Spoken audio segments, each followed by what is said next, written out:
এই বিড়ালকে কখনো আপনারা কষ্ট দিবেন না, বিড়ালকে আদর করবেন, বিড়ালকে ভালো মতো পুষবেন। বিড়াল যদি কোনো জাতির জন্য দোয়া করে, কোন গৃহস্থর জন্য দোয়া করে, ওই সংসারের মধ্যে উন্নতি শুরু হয়ে যায়। ওই সংসারের মধ্যে আর এক নাম্বার হলো, যে ঘরে বিড়াল থাকে সেই ঘরে জিন আসতে পারে না, জিন বাস করতে পারে না।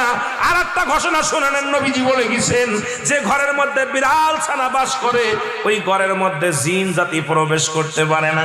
তাহলে ছোট ছোট মাসুম বাচ্চাগুলো যে ঘরের মধ্যে থাকে, মুসলমান অনেক সময় জিনের আশ্রয় পড়ে যায়, অনেক সময় জিনে আসর করে, ওই ঘরের মধ্যে জিনে আসর করে।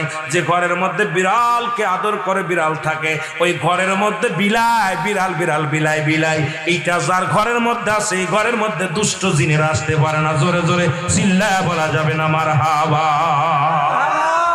একবার নবী সুলাইমান আলাইহিস সালাম শুনতে পাইলেন, পাশের বাড়িতে একটা কুকুরকে কষ্ট দিয়ে বিষ